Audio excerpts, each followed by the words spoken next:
Hello my dear students, welcome back to my channel Sarvan lecturer. Myself Vishal sir. बच्चों, आज हम लोग high school का पोएट्री का second chapter fire and ice study करेंगे। Fire and ice. बच्चों, first chapter dust of snow already मैंने पढ़ा दिया है।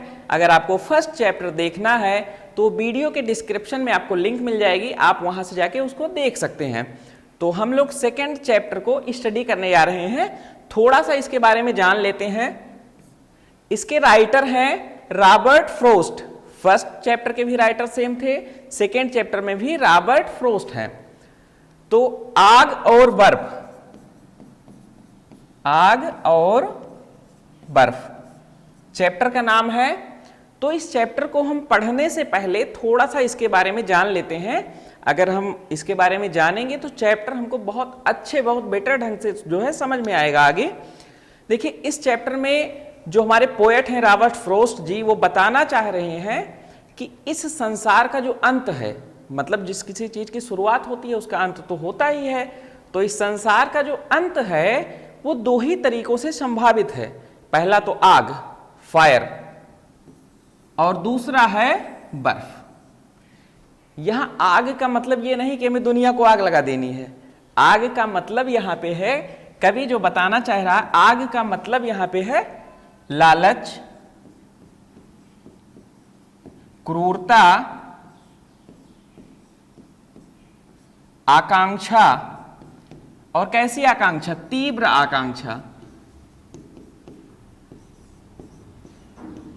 जिसको हम कहते हैं वायलेंट डिजायर, और वासना। आग का मतलब है ये चारों चीजें, ग्रीड, क्रूरनेस, वायलेंट डिजायर एंड जो वासना है आपकी। इसको हम जो है कभी आग से इसका प्रतिनिधित्व कर रहा है।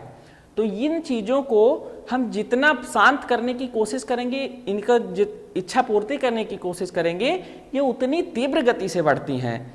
इनको कभी संतुष्ट नहीं किया जा सकता है। ये जंगल की आग की तरह फैलती रहती हैं और मनुष्य के सारे जीवन को निगल जाती हैं।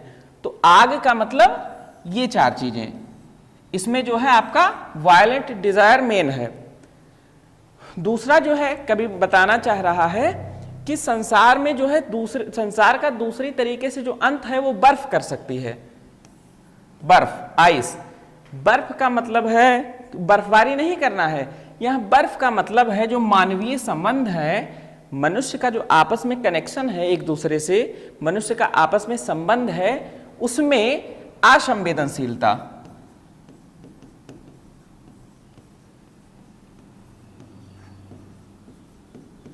घृणा,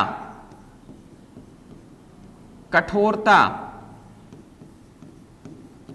तो मनुष्य के जो मानवीय संबंध होते हैं, मनुष्य के आपस में संबंध होते हैं, अगर उसमें घृणा रहेगी, कठोरता रहेगी, असंवेदनशीलता रहेगी, एक दूसरे से कोई मतलब नहीं होगा, तो भी इस संसार का अंत निश्चित है। धीरे धीरे ये संसार समाप्त हो जाएगा। अगर उसमें आग वाली प्रवृत्ति है तो बहुत तेजी से संसार का अंत होगा।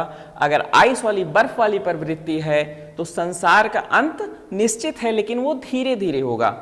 तो कवि के अनुसार जो संसार का अंत है वो दो ही संभावित तरीकों से हो सकता है।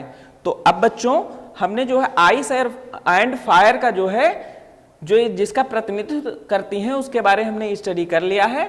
अब हम थोड़ा सा पोयम को देखते हैं, पोयम के बारे में पढ़ते हैं, लाइन बाय लाइन उसका अर्थ समझते हैं और देखते हैं हमारा कवि जो है पोयम के माध्यम से हमें क्या संदेश देना चाहता है। तो हम देखते हैं, अपने पोयम का फर्स्ट स्टैंजा स्टडी करते हैं, उसका अर्थ समझते हैं। पोयम का फर्स्ट स्टैंजा है, some say the world will end in fire, some say in ice. तो इस लाइन के माध्यम से कवि हमें क्या समझाना चाह रहा है, पोएट हमें क्या बताता है कि कुछ लोगों का मानना है कि इस संसार का अंत जो है आग से होगा, और कुछ लोगों का मानना है कि इस संसार का अंत बर्फ से होगा। यानी कुछ लोग ऐसे हैं जो संसार का अंत जो है आग से हो इस पक्षधर में है, और कुछ लोग ऐसे हैं, कुछ व्यक्ति, कि संसार का अंत हो वो बर्फ से हो उसके पक्षधर में है। तो यहाँ पे जो आग है, आग का मतलब यही है कि संसार का अंत जिसके अंदर वायलेंट डिजायर होगी, तीव्र इच्छा, तीव्र इच्छा मतलब जो कुछ भी हो संसार में सारा चीज उन्हें चाहिए, उनके अलावा किसी और को नहीं, सब लालच उनके अंदर भरा रहेगा, वासना भरी रहेगी। ठीक है, अगर संसार में व्यक्तियों के अंदर खुद की ऐसी सोच हो जाएगी कि सारी चीजें उन्हीं को चाहिए, तो संसार का अंत जो है निश्चित है। और कुछ लोग इसके पक्षधर में हैं कि अगर ये चीजें हो जाएंगी मनुष्यों के अंदर तो संसार का अंत निश्चित है। और कुछ लोगों का मानना है कि अगर मनुष्यों के अंदर घृणा व्याप्त हो जाएगी, अति संवेदनशीलता व्याप्त हो जाएगी और उनके अंदर, उनके व्यवहार में, उनके संबंधों में कठोरता हो जाएगी, तब भी संसार का जो है अंत निश्चित होगा। तो दो पक्षधर हैं, एक ऐसा मानते हैं कि संसार का अंत आग से होगा और एक ऐसे पक्षधर हैं जो मानते हैं कि संसार का अंत जो है बर्फ से होगा। आगे क्या कहता है हमारा कवि, from what I have tested of desire. Tested का मतलब होता है अनुभव। क्या होता है? अनुभव।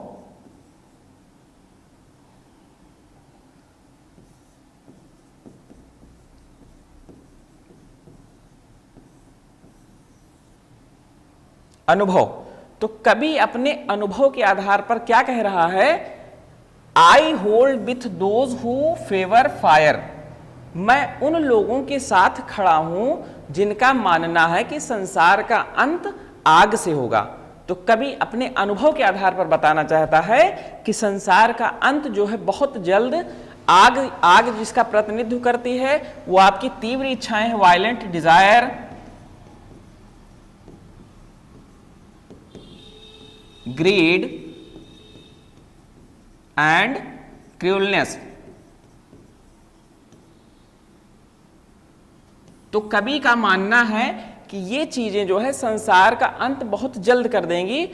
और अपने अनुभव के आधार पर कवि कह रहा है कि मैं उन लोगों के पक्षधर में हूं, मैं उन लोगों के पक्ष में हूं, मैं उन लोगों के साथ खड़ा हूं जिनका मानना है कि संसार का अंत आग से होगा। और आग इन्हीं तीनों चीजों का प्रतिनिधित्व करती है। ये स्टैंजा आपको बहुत अच्छे से समझ में आ गया होगा। अब हम थोड़ा सा इसका मीनिंग देख लेते हैं, जो टिपिकल मीनिंग है कि उनका मतलब क्या है। जैसे वर्ड, इसका मतलब होता है संसार या दुनिया।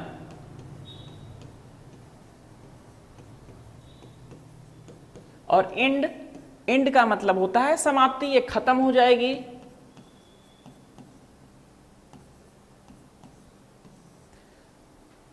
टेस्टेड, यहां टेस्टेड का मतलब है अनुभव, अनुभव। डिजायर का मतलब है इच्छा। और होल्ड का मतलब होता है पक्ष लेना, पक्षधर, इन फेवर।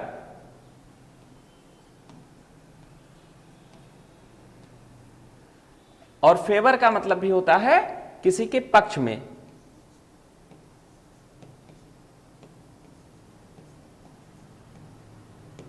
ठीक है, तो ये कुछ टिपिकल मीनिंग है बच्चों, इनको आप समझ लीजिए। और ये स्टैंजा बहुत ही अच्छे से अब आप लोगों को समझ में आ गया होगा। अब हम लोग दूसरा स्टैंजा स्टडी करते हैं, देखते हैं दूसरा स्टैंजा हमारा क्या कह रहा है। जब हम पढ़ते हैं इस पोयम का तो कवि जो है आगे क्या कहता है, but if it had to perish twice.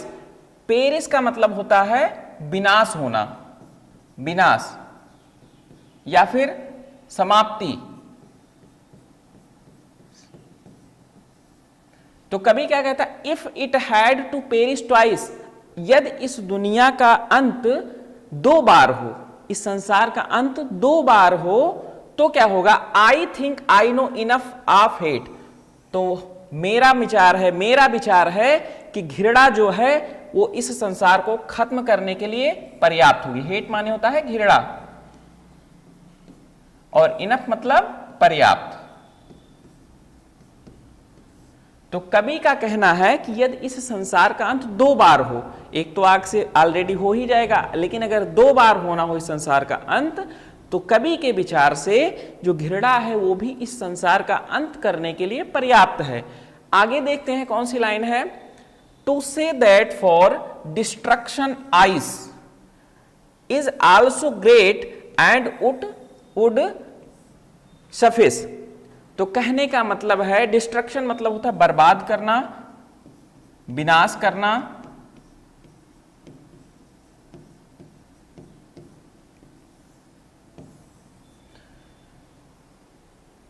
तो कवि का कहना है कि जो बर्फ होती है वो भी इस संसार को उतना ही विनाश कर देगी जितना कि आग, यानी जितना आग संसार को विनाश करने में सक्षम है उतनी ही सक्षम बर्फ यानी आइस भी संसार को विनाश करने में जो है पर्याप्त है, विनाश करने के लिए पर्याप्त है। और आइस किसका प्रतिनिधित्व कर रहा है बच्चों?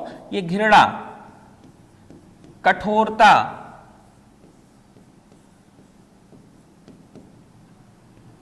अति संवेदनशीलता,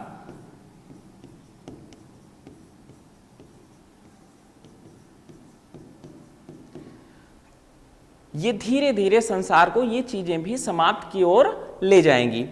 तो अब बच्चों हम इसको समझते हैं, इस कविता के भाव को हम थोड़ा सा जो है दूसरे तरीके से समझते हैं। मान लीजिए आपकी पृथ्वी है, आपका अर्थ है।